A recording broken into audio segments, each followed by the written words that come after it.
Welcome to Growing Writing Skills and Saving Time in a Scribo activity context. Now, everything in Scribo starts with an activity, and it's very similar to what happens inside a classroom. You know, everything that a teacher does, every sort of lesson that gets delivered has a context, and that's exactly the same concept in Scribo. So each activity really is a context that teachers build around the writing event or whatever you're trying to achieve, whatever sort of inputs, processes and outputs you're trying to achieve from this lesson or event. The context of the activity brings together features in Scribo that you can use or not use. So we're going to take you through just basically setting up an activity and getting a base context underway in which you can build. This is typically the current context. I don't want to harp on too long about where sort of things are at for teachers, but the current context we see is there's a lot of time and energy put into a continuum, around an activity, like setting it up, engaging students at varying levels with a single activity. Some need more support, some less support.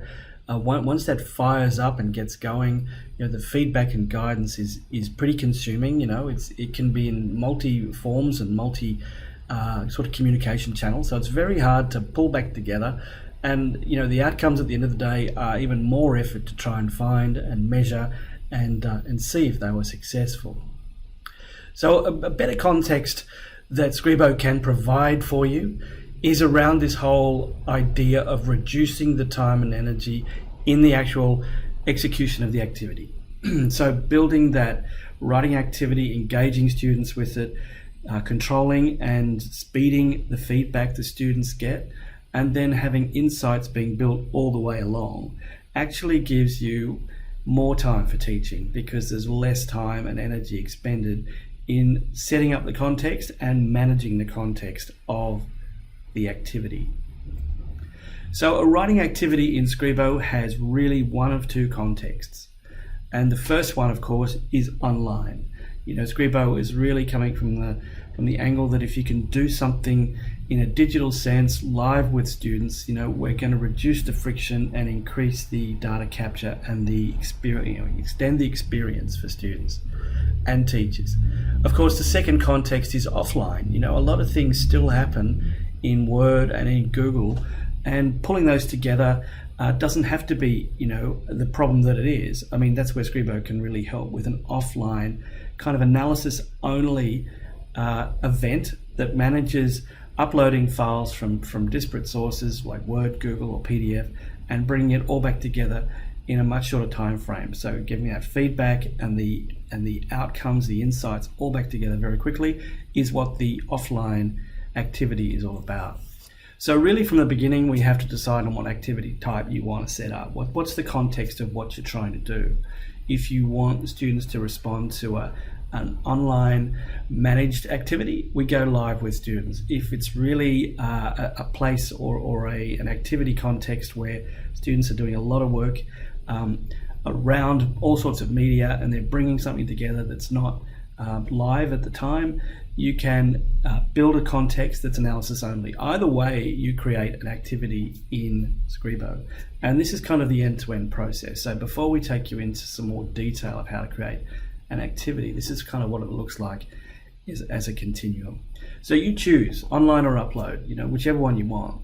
And this is where you start selecting the features. This will be the next part of the course, is you start putting together the context.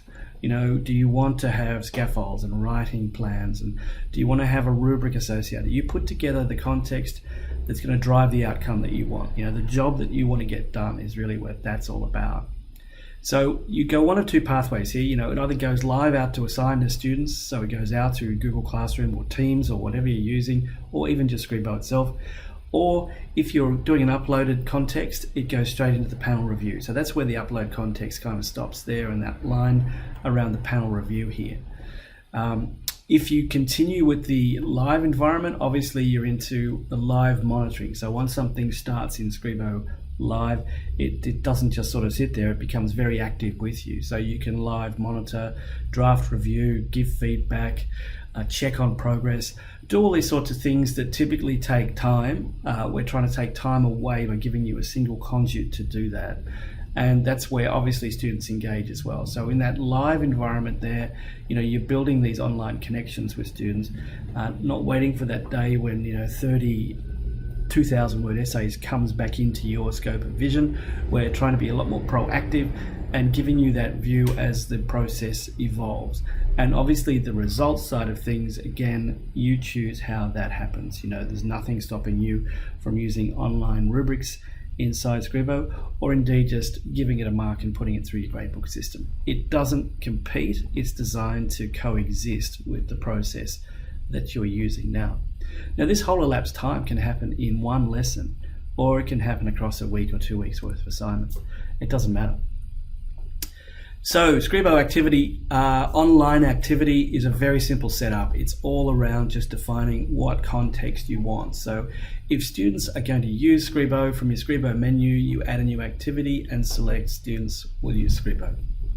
So really, this is the context. This is how you build the context inside the framework. You have an activity title. Please enter an activity title. It comes up in lists. It's the thing that comes up the most, in terms of moving around the software. Some prompts and some other more extended question prompts don't matter that much, but activity title does. Okay, so activity title is important. Keywords. The system will generate keywords for you. Stimulus material you do yourself. It's a form that has these fields in it, and these fields really set the context of what you're doing. So name, question prompt, obvious. Keywords, we generate them, you can change them. Do you want to have a stimulus in there for students to like pictures, videos? You can assign to classes, and you should assign to classes, and that's on the next slide. There's a whole bunch of categories that we like to know what writing type and level is important, what subject you're in. And then in the online environment, we add a few more fields, like do you want students self-checking and self-grading against rubrics? Would you like writing plans to support the students? Would you like scaffolds to support the students? This is where, and of course rubrics. So this is where the context starts to take some more dimensions with the features that are available inside the activity. So assigning to a class is really, we won't talk about class management here because that's something that's pretty administrative. But when you have a roster of classes, they will appear inside the Scribo context. If they're linked to Teams and Google, we know that, and we'll endeavor to expand the linkage out to those two platforms when the assignment or the activity is assigned. You can select students individually to assign to. You don't have to give it to the whole class. So differentiation is possible at a student level. It's also possible using scaffolds, which we'll talk about a bit later. So classes are all integrated into the environment. And when you hit assign, give it a due date, the students then have access to it. So what you've done there is built an activity container that's got the features you want to inject into the context of the writing events, and you've assigned it to a class, and it's all done in one form.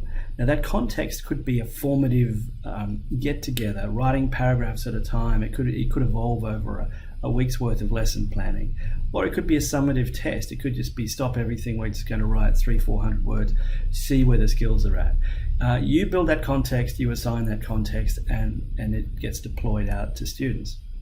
The second context is uploading activities that have been done already. So if you have a whole pile of Word docs from last week or the week before, and you really want to get some insights and analysis around those, this is how you do it. So it's again defining the context of the event. Now give it some keywords, give it some background. When I say it, gives Scribo some background, so that when it's doing its analysis, it has some reference points. It has a context of what you're trying to achieve. So really, you can still inject marking into the event, into the context when you're working with uploaded files. That's not a problem. But building out that form is exactly the same. It just doesn't get assigned to any class because it's a sort of an event that's already happened. So if you don't want to manage classes inside Scribo, this is a great way of loading texts into the system just to get a view of what's happening in your classroom. It doesn't link to students, it doesn't engage students, it's very much for your benefit. So once you've built that activity context, you upload your files. You just point Scribo at where all those files are. Scribo will load those files and process those files. Now, the processing of those files is spectacular. It's quite unique to Scribo. Scribo builds out what we call a class panel report or a cohort panel report, which really, after a few minutes of processing while you get a coffee, gives you a breakdown of exactly where the writing is in your class. So this is available as a part of live as well as upload. It's not just for upload. You can live in a live sense run this panel report anytime you like. So you don't have to wait for things to be handed in or done or finished. You can run this anytime you want to. In an upload environment, you upload your texts, you basically push the button, grab that coffee, and come back to a full analysis of what has been done inside that writing event and writing context in your class. So the whole thing really revolves around an activity at the heart of what you're trying to do. That activity builds a context, and that context is simply built up from a range of features that Scribo can inject into the process along the way. Now, you can choose any part of those context pieces yourself. It really is all about you and the job that you are trying to get done.